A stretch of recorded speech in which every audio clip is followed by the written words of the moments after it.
বনানি বনানি বনানি বনানি বনানি বনানি বন ও বনবাসীর জীবন রাগিণী বনানি বনানি বনানি सबुज संपदर अनन्य कहानी বনানি বনানি বনানি जंगल जात पदार्थ सबुजिमा परिवेश हरे जीवनको सुन्दर सरस फुटाए मुहरे हस फुटाए मुहरे हस सेई जंगलर रक्षा हेउ जीवनर दीक्षा पेट पाटणार मिळू नुआ राह बननीर ए संदेश बननीर ए सन्देश बननी बननी बननी जंगल बिना रही न पारे धरणी बननी बननी बननी बननी बननी बननी।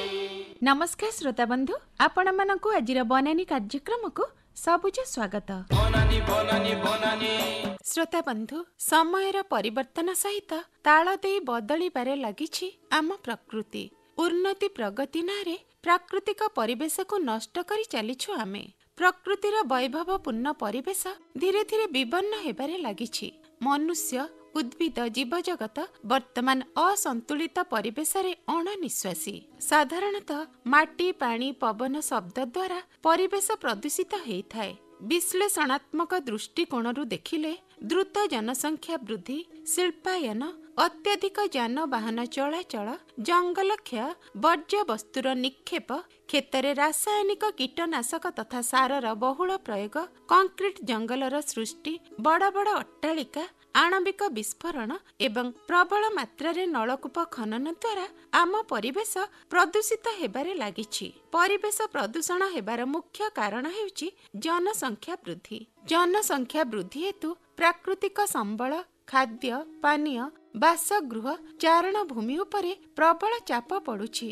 निजर शौखीन जीवन यापन करिबा पई प्राकृतिक संपद को नष्ट करी चलिछि ए स्वार्थपर मनीष।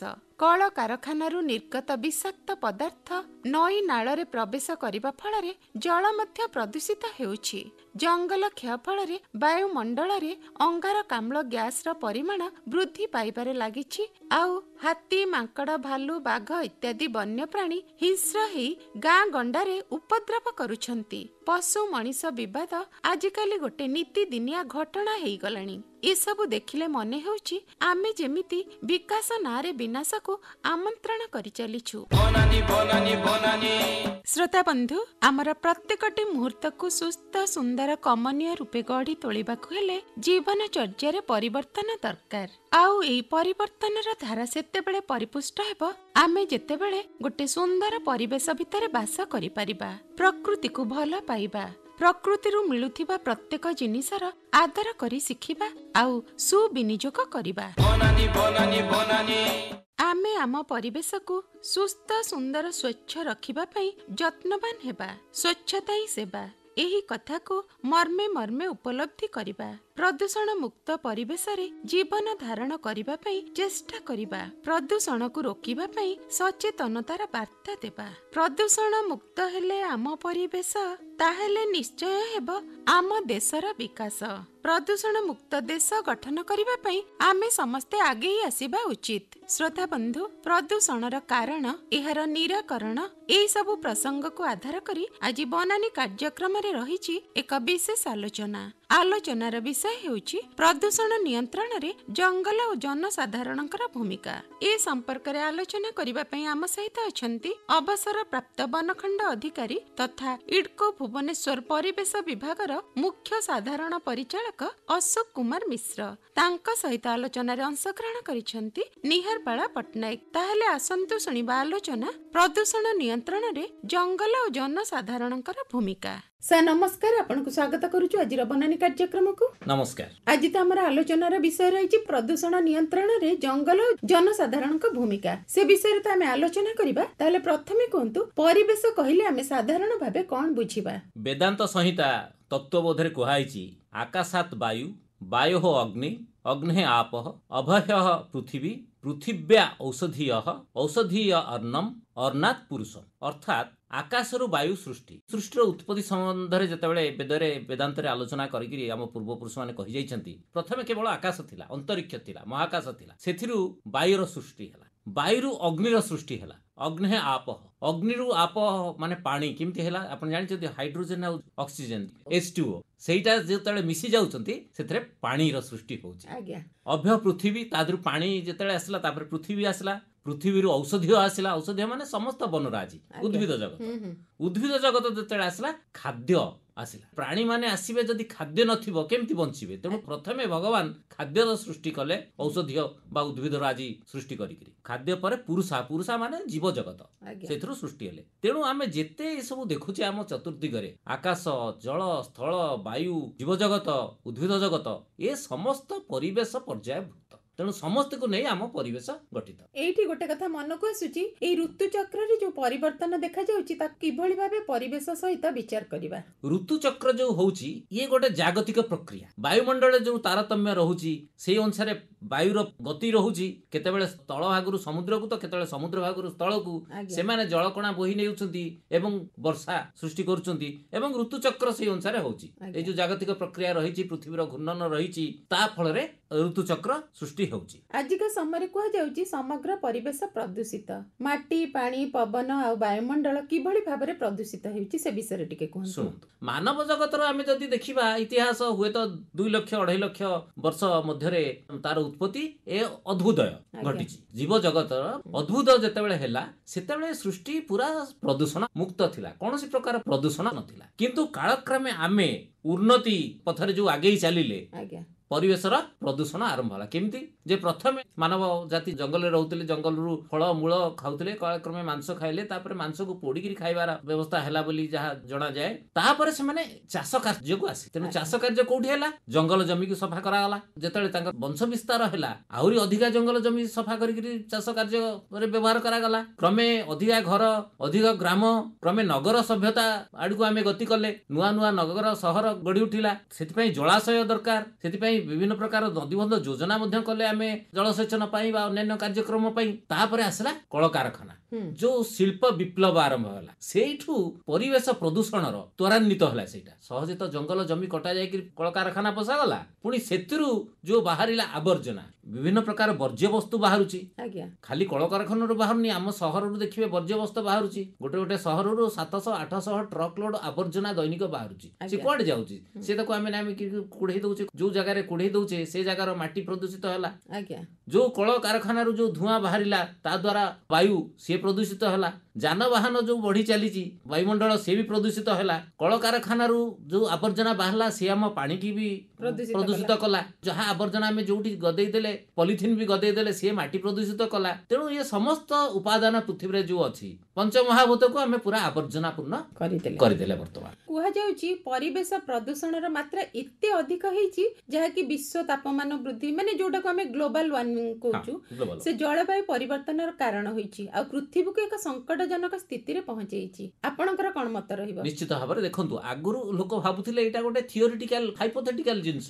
ଗ୍ଲୋବାଲ ୱାର୍ମିଂ ବୈଜ୍ଞାନିକ ମାନେ କିଛି ଏମିତି ଚିନ୍ତା କରିଛନ୍ତି ମନରେ, ଯୋଉଟା କି ଭବିଷ୍ୟତରେ ହବ ବୋଲି ଆଶା ପ୍ରକାଶ କରୁଛନ୍ତି, କିନ୍ତୁ ତାହା ନୁହଁ। ଏହା ଏକ ନିରାଟ ସତ୍ୟ ଯାହାକି ଆଗାମୀ ଦିନ ମାନଙ୍କରେ ଘଟିବାକୁ ଯାଉଛି। ପ୍ରମାଣ ପାଇଯିବେ। ଆଗରୁ ଝଡ, ବାତ୍ୟା, ବନ୍ୟା ଏଗୁଡାକ ସବୁ ହଉଥିଲା, କିନ୍ତୁ ଏବେ ତାର ଯୋଉ ପ୍ରକୋପ ସିଏ ବହୁତ ବଢୁଛି, ତାର ତୀବ୍ରତା ବଢିବାକୁ ଯାଉଛି ଏବଂ ତାର ସଂଖ୍ୟା ମଧ୍ୟ ବଢୁଛି। ଏବେ ଜଣାଯାଇଛି 95ରୁ 100 ସାମୁଦ୍ରିକ ଝଡ ପ୍ରତ୍ୟେକ ବର୍ଷ ସଂଘଟିତ ହଉଛି। ଆଗରୁ ତାହାର ସଂଖ୍ୟା କମ ଥିଲା। ଏବେ ଦେଖୁଥିବେ ଅସମୟରେ ବର୍ଷା ହଉଛି ବା ଅତି ଭୀଷଣ ବର୍ଷା ହଉଛି, ଫଳରେ ବନ୍ୟା ବାରମ୍ବାର ହଉଛି। ଗୁଜୁରାଟ, ରାଜସ୍ଥାନ ଭଳି ଜାଗାରେ ଯୋଉଠି ବହୁତ କମ ବର୍ଷା ହୁଏ ସେଠି ମଧ୍ୟ ବନ୍ୟା ହେଇଯାଉଛି। ଏଗୁଡାକ କେବଳ ଏଇ ଗ୍ଲୋବାଲ ୱାର୍ମିଂ କାରଣ। ଦେଖନ୍ତୁ, ତାପମାନରେ ଯୋଉ ପରିବର୍ତ୍ତନ ହଉଛି, ତାପମାନ ତ ବଢୁଛି ବିଭିନ୍ନ କାରଣରୁ। ଆମେ ଯେତିକି ଗ୍ୟାସ ଛାଡୁଛେ, ଗ୍ରୀନ ହାଉସ ଗ୍ୟାସେସ୍, ସେ ଗାଡି ମଟର ସଂଖ୍ୟା ବଢିଛି, କଳକାରଖାନାର ସଂଖ୍ୟା ବଢିଛି, ୟା ଦ୍ୱାରା ତାପମାନ ବଢୁଛି। ଫଳରେ ବାୟୁମଣ୍ଡଳର ଯୋଉ ତାପମାନ ବଢିକି ଯୋଉ ବାୟୁ ଚଳାଚଳ ସେଇଟାର ମଧ୍ୟ ତା ଦେହରେ କିଛି ବ୍ୟତିକ୍ରମ ଦେଖାଯାଉଛି। ଫଳରେ ଯୋଉଭଳି ଭାବରେ ବର୍ଷା ହବା କଥା ସେଭଳିଆ ନ ହେଇକିରି ଅତିବୃଷ୍ଟି ହେଇଯାଉଛି, ନହେଲେ କେତେବେଳେ ଅନାବୃଷ୍ଟି ହେଇଯାଉଛି। ଆଜ୍ଞା ୟା ଫଳରେ ଦେଖିବେ ବହୁତ ପ୍ରକାର ଆମେ ବିପର୍ଯ୍ୟୟକୁ ସାମ୍ନା କରୁଛେ। ମାନେ କୋଉଠି କୋଉଠି ତ ଏତେ ଅନାବୃଷ୍ଟି ହଉଛି, ମରୁଭୂମିକରଣ ଯୋଉ ପ୍ରକ୍ରିୟା ଦେଖାଯାଉଛି ଏ ଗ୍ଲୋବାଲ ୱାର୍ମିଂ ପାଇଁ, ଆଫ୍ରିକାରେ ମରୁଭୂମିକରଣ ପ୍ରକ୍ରିୟା ବହୁତ ତ୍ୱରାନ୍ୱିତ ହଉଛି। ନାମିବିଆରେ ଏତେ ଉତ୍କଟ ମରୁଡ଼ି ସେଠି ଦେଖାଯାଇଛି ଅନାବୃଷ୍ଟି ଯୋଗୁ, ଏବଂ ସେଠି ମରୁଭୂମିକରଣ ପ୍ରକ୍ରିୟାଟା ଆହୁରି ତ୍ୱରାନ୍ୱିତ ହଉଛି, ମରୁଭୂମିର କାୟା ବଢି ବଢି ଯାଉଛି। ଆଉ ଗୋଟେ ପ୍ରକାର ବିପତ୍ତି ମଧ୍ୟ ଆପଣ ଜାଣୁଥିବେ, ଜଳବାୟୁ ପରିବର୍ତ୍ତନ ସାଙ୍ଗରେ ଗ୍ଲୋବାଲ ୱାର୍ମିଂ ରେ ସମୁଦ୍ରର ଯୋଉ ଜଳସ୍ତର ସେ ବୃଦ୍ଧି ପାଇବାର ଆଶଙ୍କା ପ୍ରକାଶ ପାଇଛି ଏବଂ ପାଉଛି ମଧ୍ୟ। ଏବେ ସାତଭାୟା ଅଞ୍ଚଳରେ କାକଟପୁର ଅସ୍ତରଙ୍ଗ ଏଇ ଆମର ଦେବୀ ମୁହାଣ ଅଞ୍ଚଳରେ କହୁଛନ୍ତି 7ଟି ଗାଁ ମାତ୍ର 15 ବର୍ଷ ଭିତରେ ନିଶ୍ଚିନ୍ନ ହେଇଗଲାଣି ଏବଂ ଆହୁରି 2ଟି ଗାଁ ବର୍ତ୍ତମାନ ସମୁଦ୍ର ଖାଇଯିବାକୁ ବସିଛି। ଏହା ଏକ ନିରାଟ ସତ୍ୟ। ବୈଜ୍ଞାନିକ ମାନେ ଆଶଙ୍କା ପ୍ରକାଶ କରିଛନ୍ତି 2050 ମସିହା ସୁଦ୍ଧା ପୃଥିବୀର ଅନେକ ଛୋଟ ଛୋଟ ଦ୍ୱୀପ, 50ରୁ ଅଧିକା ଦ୍ୱୀପ ଯୋଉଗୁଡାକ ଅଛି, ଏପରିକି ମାଲଦ୍ୱୀପ ଭଳିଆ ଦ୍ୱୀପ ମଧ୍ୟ ସମୁଦ୍ର ଗର୍ଭରେ ନିଶ୍ଚିନ୍ନ ହୋଇଯିବ। ଯୋଉଗୁଡାକ ଉପକୂଳ ଅଞ୍ଚଳ ଆମର ରହିଛି, ଖାଲି ଭାରତ ନୁହଁ ସମଗ୍ର ବିଶ୍ୱରେ ଉପକୂଳ ଅଞ୍ଚଳ ପ୍ଲାବିତ ହବ। ଫଳରେ କଣ ହବ? ଏହା ଏକ ଉତ୍କଟ ମାନବୀୟ ସମସ୍ୟା ସୃଷ୍ଟି କରିବ। ଲୋକ ବାସୁଚ୍ୟୁତ ହେବେ, କାରଣ ଯୋଉ ଲୋକଙ୍କର ଗାଁ ବୁଡିଯିବ ସେମାନେ ବାଧ୍ୟ ହେଇକିରି ମାଇଗ୍ରେସନ ହବ। ଏଇଟା ବହୁତ ଗୋଟେ ଅସ୍ୱାଭାବିକ ପରିସ୍ଥିତି ଭବିଷ୍ୟତକୁ ସୃଷ୍ଟି କରିବ। ଆପଣ ତ କହିଲେ ଯେ ତାପମାନ ବୃଦ୍ଧି ଦ୍ୱାରା ଆମର କଣ କଣ କ୍ଷତି ସାଧିତ ହେଉଛି ଆଉ ଭବିଷ୍ୟତରେ ବି କଣ ହବାକୁ ଯାଉଛି। ତାହେଲେ ଏଇଠି ଗୋଟେ କଥା ମନକୁ ଆସୁଛି, ବାୟୁମଣ୍ଡଳ ଉତ୍ତାପ ବୃଦ୍ଧି ଆଉ ପ୍ରଦୂଷଣ ପାଇଁ ଆଉ କୋଉ କୋଉ ସମସ୍ୟା ସବୁ ଦେଖାଯାଉଛି? ପ୍ରଥମତଃ ହେଲା ଆମର କଳକାରଖାନା ଯୋଉ ସବୁ ରହିଛି ତାକୁ ଆମେ କେମିତି କମେଇବା, ଯୋଉ ଯାନବାହନ କରୁଛେ ତାକୁ ମଧ୍ୟ ଆମେ କେମିତି କମେଇବା, ସେଥିପାଇଁ ଆମକୁ ଚେଷ୍ଟା କରିବାକୁ ପଡିବ। ଆମେ ଯୋଉ ଅଧିକାରୁ ଅଧିକା କଳକାରଖାନା ବି କରୁଛେ, ବିଶ୍ୱ ସ୍ତରରେ ସରକାର ବହୁତ ଚେଷ୍ଟା କରୁଛନ୍ତି କେମିତି ପ୍ରଦୂଷଣ କମେଇବେ ବୋଲି। କଳକାରଖାନା ଯୋଉ ହଉଛି ବି ସେଥିପାଇଁ ଗୋଟେ ସରକାର ତାର ନିୟମ କରିଛନ୍ତି ଯେ ଯଦି ଜଙ୍ଗଲ ଜମି ଆମେ ବ୍ୟବହାର କରୁଥିବା 10 ଏକର 50 ଏକର ଜଙ୍ଗଲ ଜମି, ଆମେ ସେଇ ପରିମାଣରେ ଅଣ ଜଙ୍ଗଲ ଜମିକୁ ଜଙ୍ଗଲ କଲା ପରେ ତାପରେ କଳକାରଖାନା ପାଇଁ এই ଜଙ୍ଗଲଟା ବ୍ୟବହାର କରିପାରିବା। ଜଙ୍ଗଲ ଜମିର ପରିବେଶ ପ୍ରତି ତାର ଯାହା ଅବଦାନ ରହୁଛି, ଆମେ ଗୋଟେ ନୂଆ ଜଙ୍ଗଲ ଗଛ ଲଗେଇ ସୃଷ୍ଟି କଲେ ସିଏ ସେଇ ପରିମାଣରେ ପରିବେଶକୁ ସେତିକି ତାର ଦାନ କରିବା କଥା। ଯୋଉ ଏନଭାୟରମେଣ୍ଟାଲ ଭ୍ୟାଲ୍ୟୁଜ ସେ ଏତେ ଜଲ୍ଦି ଆସିବ ନାହିଁ, ଟାଇମ ଲାଗିବ, କାରଣ ସେଇଟା ଗୋଟେ ପ୍ରାକୃତିକ ଜଙ୍ଗଲ, ଏଇଟା ଆମେ ଯୋଉଟା ତିଆରି କରିବା ସେଇଟା ହଉଥିଲା କୃତ୍ରିମ ଜଙ୍ଗଲ। ଯାହା ହେଲେ ମଧ୍ୟ ଜଙ୍ଗଲ ଜମି ଆମର ଯୋଉ ବ୍ୟବହାର କରାଯାଉଛି ସରକାରଙ୍କ ନିୟମ ମୁତାବକ ଆମେ ଅଣ ଜଙ୍ଗଲ ଜମିକୁ ଜଙ୍ଗଲ କରୁଛେ। ପ୍ରଦୂଷଣ ବୋର୍ଡ ରହିଛି, କର୍ତ୍ତୃପକ୍ଷ ଅଛନ୍ତି, ସେମାନେ ଦେଖିବେ ପ୍ରଦୂଷଣର ମାତ୍ରା କେମିତି କମିବ, ତାର ଯୋଉ ଆବର୍ଜନା ବାହାରୁଛି ତାର କେମିତି ମାତ୍ରା କମିବ। ପ୍ରଥମ କଥା ହଉଛି କାର୍ବନ ଡାଇଅକ୍ସାଇଡ ତା ଦେହରେ ରହୁଛି, ଅଙ୍ଗାରକାମ୍ଳ ବଢି ଯାଉଛି, ତେଣୁ ତାର ଅଙ୍ଗାରକାମ୍ଳ ମାତ୍ରାକୁ କେମିତି କମେଇଯିବ, କି ନାଇଟ୍ରୋସ୍ ଅକ୍ସାଇଡ ମାତ୍ରା କେମିତି କମିବ, କି ସଲଫର ଡାଇଅକ୍ସାଇଡ ମାତ୍ରା କେମିତି କମିବ, ତା ପାଇଁ ସେ ବ୍ୟବସ୍ଥା କରାଯାଉଛି। ଏବଂ ଯୋଉ ପାଣିଟା ବାହାରୁଛି ଆବର୍ଜନା ପାଣି, ଆଗରୁ କଣ ହଉଥିଲା ସେଟାକୁ ସିଧା ଅନେକ କଳକାରଖାନା ନଦୀ ନାଳରେ ଛାଡି ଦଉଥିଲେ, ଫଳରେ ତାହା ଯାଇ ସିଏ ଆମର ଯୋଉ ନଦୀ ନାଳ ଅଛି, ଯୋଉ ଜଳ ଉତ୍ସ ଅଛି ସେଗୁଡାକ ପ୍ରଦୂଷିତ କରୁଥିଲା। କିନ୍ତୁ ବର୍ତ୍ତମାନ ସରକାରଙ୍କର ଯୋଉ କର୍ତ୍ତୃପକ୍ଷ ସବୁ ରହିଛନ୍ତି ସେମାନେ ଦେଖୁଛନ୍ତି ଯେ ଆବର୍ଜନା ପୂର୍ଣ୍ଣ ପାଣି ଯୋଉ ବାହାରୁଛି ସେଇଟା ନିୟନ୍ତ୍ରଣ ହଉଛି କି ନାହିଁ ଏବଂ ସେଇଟା କେତେ ପରିମାଣରେ ପ୍ରଦୂଷିତ ମାତ୍ରା ତାର ରହୁଛି ସେଇଟାକୁ ଚେକ୍ କଲା ପରେ ସେଇଟାକୁ ସେମାନେ ଛାଡୁଛନ୍ତି ବାହାରକୁ। ଆବର୍ଜନା ଯୋଉ ବାହାରୁଛି, ଯୋଉ ସଲିଡ ୱେଷ୍ଟ ବାହାରୁଛି, ତାକୁ ବିଭିନ୍ନ ପ୍ରକାର ପ୍ରକ୍ରିୟାକରଣ କରାଯାଇ ଛଡା ଯାଉଛି ବାହାରକୁ। ଯେମିତିକି ଆମର ଏପରିକି ମ୍ୟୁନିସିପାଲ ୱେଷ୍ଟ ଯୋଉ ବାହାରୁଛି, ଜାଣିକି ଆଶ୍ଚର୍ଯ୍ୟ ହେବେ, ଗୋଟେ ଗୋଟିଏ ସହର ଆମ ଭୁବନେଶ୍ୱର ଭଳିଆ 800 ଟ୍ରକ ଲୋଡ ଦିନକୁ ଆବର୍ଜନା ବାହାରୁଛି। ଆଗରୁ କଣ କରାଯାଉଥିଲା, ସେଗୁଡିକ ନେଇକିରି ଗଦେଇ ଦିଆଯାଉଥିଲା, ତେଣୁ ଆବର୍ଜନାର ସବୁ ପାହାଡ ସୃଷ୍ଟି ହଉଥିଲା, ସ୍ୱାସ୍ଥ୍ୟ ପ୍ରତି ଗୋଟେ ବିପଦ ସୃଷ୍ଟି କରୁଥିଲା, ପରିବେଶ ପ୍ରତି ବିପଦ ସୃଷ୍ଟି କରୁଥିଲା। ବର୍ତ୍ତମାନ ସରକାର ନିୟମ କରି ସେଗୁଡିକ ଦେଖିବେ ସେଗ୍ରିଗେସନ କରାଯାଉଛି। ଦେଖୁଥିବେ ଗାଡି ସବୁ ବୁଲୁଛି, ଓଦା ଆଉ ଶୁଖିଲା ଅଳିଆକୁ ଆମେ ଅଲଗା ଅଲଗା ଦବା ପାଇଁ ବ୍ୟବସ୍ଥା ରହିଛି। ଫଳରେ ତାକୁ ଆମେ ପ୍ରକ୍ରିୟାକରଣ କରିକିରି ଆପଣ ଜାଣିବେ ତା ଦେହରୁ ମୋ ଖତ ବାହାରୁଛି, ଯୋଉ ଓଦା କମ୍ପୋଷ୍ଟେବୁଲ ଯୋଉ ଗୁଡାକ ରହୁଛି, ବାୟୋଡିଗ୍ରେଡେବୁଲ ଜିନିଷ ରହୁଛି, ତା ଦେହରୁ ମୋ ଖତ ବାହାର କରିକିରି ଆମେ କୃଷି କାର୍ଯ୍ୟରେ ତାକୁ ବ୍ୟବହାର କରିପାରିବା। ଆଉ ଯୋଉ ଗୁଡାକ କାର୍ଯ୍ୟରେ ବ୍ୟବହାର କରାଯାଉନି, କମ୍ପୋଷ୍ଟ ହେଇପାରୁନି, ତାକୁ ପୋଡା ଯାଇକିରି ସେଇ ଉତ୍ତାପରେ ମଧ୍ୟ ବିଦ୍ୟୁତ ଶକ୍ତି ଜେନେରେଟ କରାଯାଉଛି, ତେଣୁ ଏଟାକୁ ରିସାଇକେଲ କରାଯାଉଛି। ଏହି ପ୍ରକାରରେ ଚେଷ୍ଟା ଚାଲିଛି, କିନ୍ତୁ ଏଥିରେ ଜନସାଧାରଣଙ୍କର ସକ୍ରିୟ ସହଯୋଗ ଆବଶ୍ୟକ।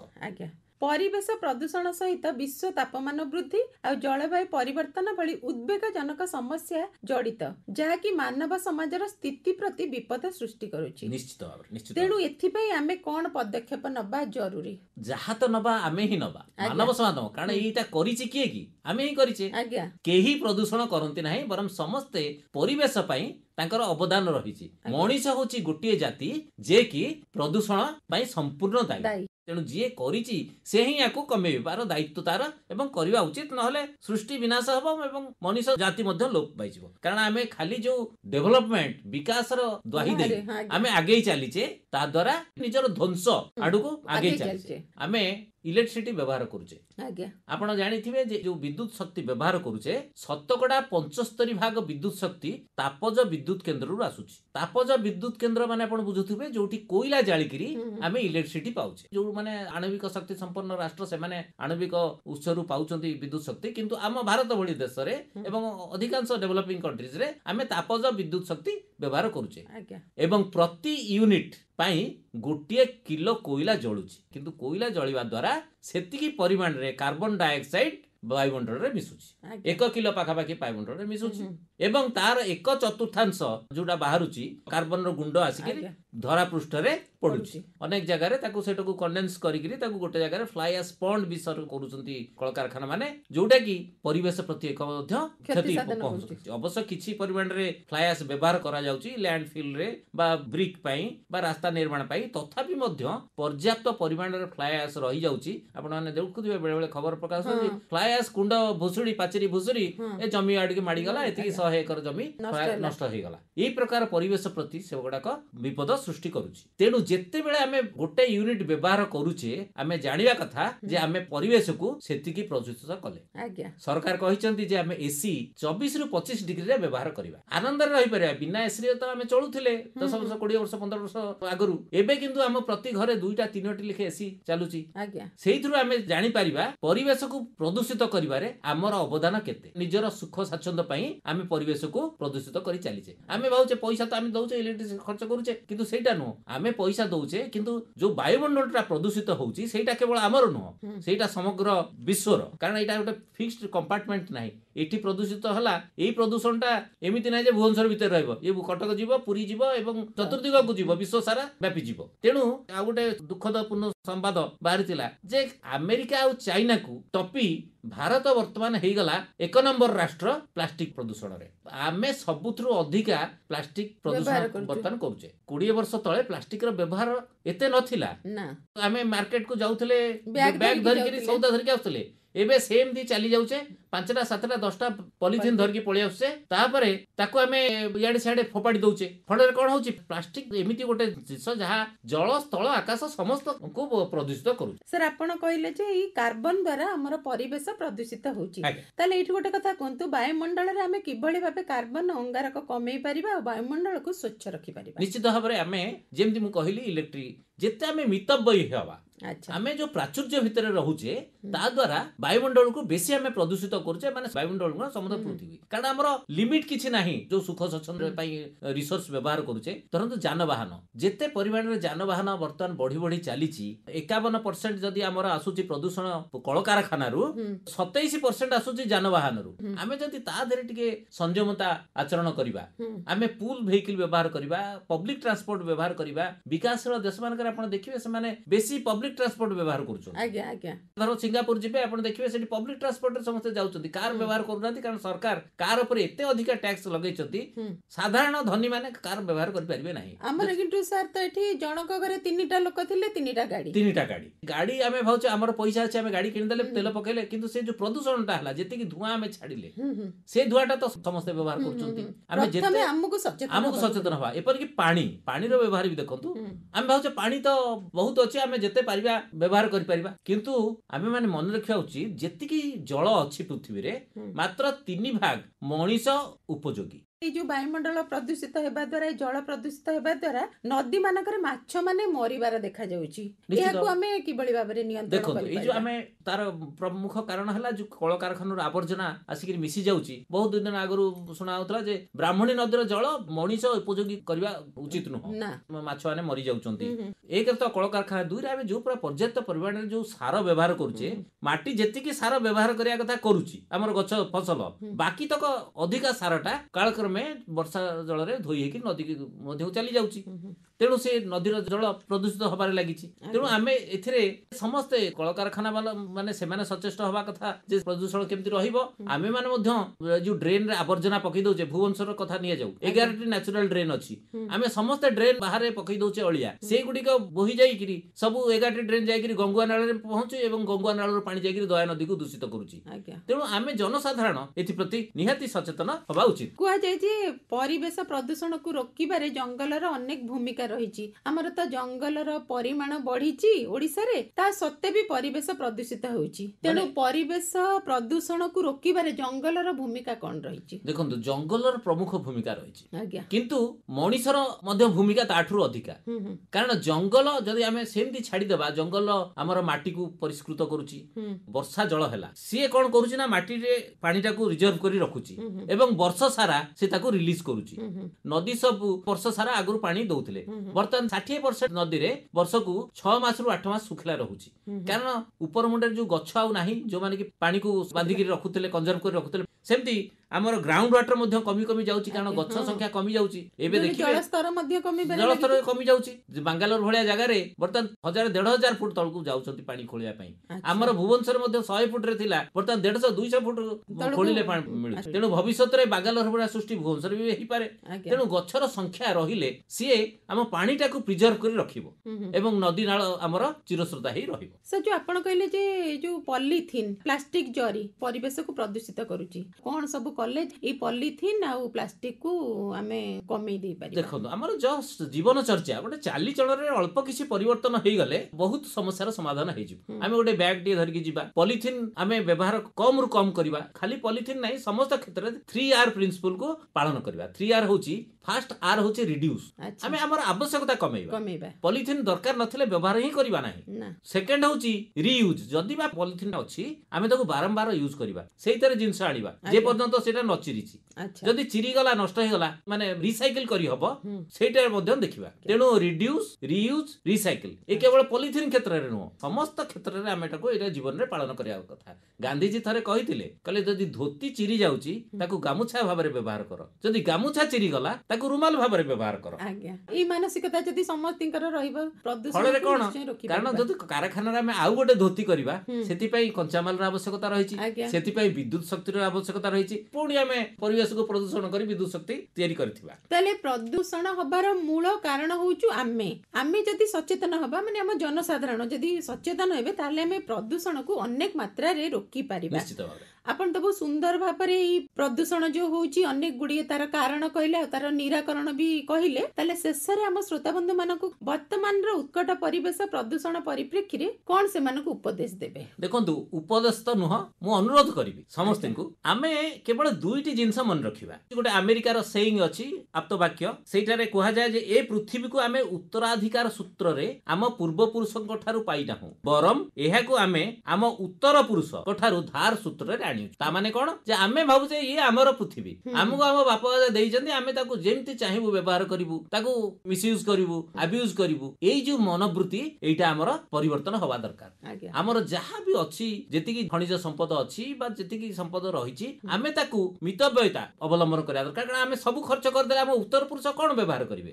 ଆମେ ସବୁତକ ଲୁହା ପଥର ବ୍ୟବହାର କରିଦବା, ସବୁତକ କୋଇଲା ବ୍ୟବହାର କରିଦବା, ସବୁତକ ପେଟ୍ରୋଲ ବ୍ୟବହାର କରିଦବା। ପ୍ରାକୃତିକ ଜିନିଷ ତ ସୃଷ୍ଟି ହେବା ପାଇଁ ଶହ ବର୍ଷ ଲାଗୁଛି। ଆଉ ଗୋଟେ ଜିନିଷ ଆମକୁ ମନେ ରଖିବାକୁ ପଡିବ, ଯୋଉଟା ଆମର ଜାତୀୟ ପିତା ମହାତ୍ମା ଗାନ୍ଧୀ କହିଛନ୍ତି, earth provide enough to satisfy every man's need, not every man's greed। ପୃଥିବୀ ମାତା ଆମକୁ ଆମର ଯେତିକି ଆବଶ୍ୟକତା ଅଛି ତାକୁ ପୂରଣ କରିବା ପାଇଁ ଯଥେଷ୍ଟ ଦେଇଛି, କିନ୍ତୁ ମଣିଷର ଯୋଉ ଗ୍ରିଡ୍ ଅଛି, ଯୋଉ ଲୋଭ ଅଛି, ତାକୁ କେବେ କେହି ପୂରଣ କରିପାରିବେ ନାହିଁ। ଆମର ହୁଏତ 5ଟି ସାର୍ଟ ଦରକାର, ଆମେ କିନ୍ତୁ ଆମ ୱାର୍ଡରୋବରେ 40ଟି ସାର୍ଟ ଅଛି, 30ଟି ପ୍ୟାଣ୍ଟ ଅଛି, ଆମେ ହୁଏତ ତାକୁ ବ୍ୟବହାର କରୁନଥାଉ, କିନ୍ତୁ ଆମେ ରହିବ। ଆମର ଗୋଟିଏ ଗାଡି ହେଲେ ଚଳିବ, ଲୋକଙ୍କର କାହାର 300-400 ଗାଡି ବି ଅଛି, ଆପଣ ବେଳେ ବେଳେ ନ୍ୟୁଜରେ ଦେଖୁଥିବେ। ଦରକାର ଅଛି ଆମେ ଚାଲିକିରି ଏଇଠି ଯାଇପାରିବା, କିନ୍ତୁ ଆମେ ଆମର ଆଭିଜାତ୍ୟ ଦେଖେଇବା ପାଇଁ ଗାଡିରେ ବସିକିରି ଯିବା। ଦରକାର ନଥିଲେ ଆମେ ଗୋଟେ ଅପଚୟ କରିବା, ଶୋ ବାଜି ପାଇଁ, ଆମର ଆଭିଜାତ୍ୟ ଦେଖେଇବା ପାଇଁ, ଆମର ଧନ କୁ ଦେଖେଇବା ପାଇଁ ଗୁଡେ ଜିନିଷ କରୁ ଯାହା ଫଳରେ ପରିବେଶ ପ୍ରଦୂଷଣ ହଉଛି। ଆପଣ ଦେଖିବେ ୟୁରୋପିଆନ କଣ୍ଟ୍ରିଜ ରେ ଯୋଉମାନେ ଆମଠୁ ଏ ଦିଗରେ ଆଟଲିଷ୍ଟ ସେମାନେ ବହୁତ ଆଗୁଆ ଅଛନ୍ତି, ସାଇକେଲରେ ଯିବା ଆସିବା କରୁଛନ୍ତି, ଆବର୍ଜନା କୋଉଠି ଏଠି ସେଠି ପାଇବେ ନାହିଁ। ପାଶ୍ଚାତ୍ୟ ଦେଶ ମାନଙ୍କରେ ସେମାନେ ଆମଠୁ ବହୁତ ଆଗରେ ଅଛନ୍ତି। ପୃଥିବୀର 10ଟି କ୍ଲିନେଷ୍ଟ ଯୋଉ ଅଛି ଦେଶ ତା ଦେହରେ ମାନେ ଆମର ଏସିଆ କି ସାଉଥ ଏସିଆ କଣ୍ଟ୍ରି ଆସୁନି, ସବୁ ୟୁରୋପିଆନ କଣ୍ଟ୍ରିଜ ଆସୁଛି। ବରଂ ଯୋଉଗୁଡାକ ଦୂଷିତ ସବୁଥିରୁ ସେଇଥିରେ ଆମେ ଆସୁଛୁ। ତେଣୁ ଲୋକଙ୍କର ମାନସିକତାରେ ପରିବର୍ତ୍ତନ ନିହାତି ଦରକାର। ନହେଲେ କଣ ହବ କି, ମୁଁ ଗୋଟିଏ କଥା କହିବି, ଆପଣା କଲା କର୍ମମାନ ବେଳୁ ହୋଇବ ସାବଧାନ। ତେଣୁ ଆମେ ଯଦି ଏବେଠୁ ସାବଧାନ ନହବା ତାହେଲେ ନିଜର ଧ୍ୱଂସକୁ ଆମେ ନିଜେ ନିମନ୍ତ୍ରଣ କରିବା। ଆପଣା ହଚେ ଯିବା ସିଧି କିଏ ଅଛି ତାର ପ୍ରତିବାଦୀ, ଏଇଟା ଯୋଉ କୁହାଯାଇଛି ଆମର ସେଇଟା ହିଁ ଫଳବତୀ ହେବ। ଯାଉ ଅଶୋକ ବାବୁ, ଆପଣ ଆମର ଆକାଶବାଣୀ କଟକ କେନ୍ଦ୍ରକୁ ଆସିଲେ। ବହୁତ ସୁନ୍ଦର ଭାବରେ ପରିବେଶ ପ୍ରଦୂଷଣ ନିୟନ୍ତ୍ରଣରେ ଜଙ୍ଗଲ ଓ ଜନସାଧାରଣଙ୍କ ଭୂମିକା ସମ୍ପର୍କରେ ବହୁତ ସୁନ୍ଦର ଭାବରେ ବୁଝେଇକି କହିଲେ। ସେଥିପାଇଁ ଆପଣଙ୍କୁ ଆମର କାର୍ଯ୍ୟକ୍ରମ ତରଫରୁ ଅନେକ ଅନେକ ଧନ୍ୟବାଦ। ନମସ୍କାର। ନମସ୍କାର। ଗଛ ଖାଲି ଗଛଟିଏ ନୁହେଁ, ଫୁଲ ଫଳ ଛାଇ ଦେଉଥିବ।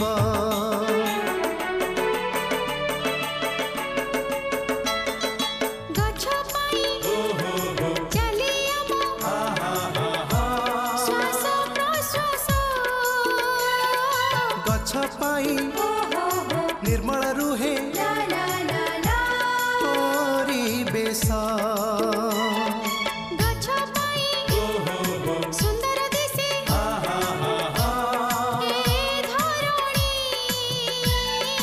ଗଛ ପାଇଁ ହସୁଥାଏ ଲା ଲା ଲା ଲା, ସବୁଜ ବନାନୀ।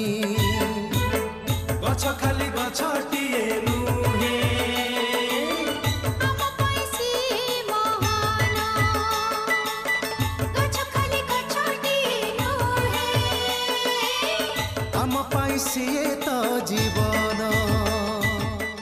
ଶ୍ରୋତା ବନ୍ଧୁ, ଆଜି ତ ସମୟ ହେଇଯାଇଛି। ତେବେ ଆଜିର କାର୍ଯ୍ୟକ୍ରମକୁ ଏଇଠି ରଖୁଛୁ। ଆଜିର କାର୍ଯ୍ୟକ୍ରମ ପ୍ରଯୋଜନା ଓ ପରିଚାଳନା ଦାୟିତ୍ୱରେ ଥିଲେ ଦୁର୍ଗା ମାଝୀ ଏବଂ ଉପସ୍ଥାପନାରେ ମୁଁ ଥିଲି ନିହାର ବାଳା ପଟ୍ଟନାୟକ। ଆଜି ପାଇଁ ତାହେଲେ ବିଦାୟ ଦିଅନ୍ତୁ। ରହୁଛୁ, ନମସ୍କାର।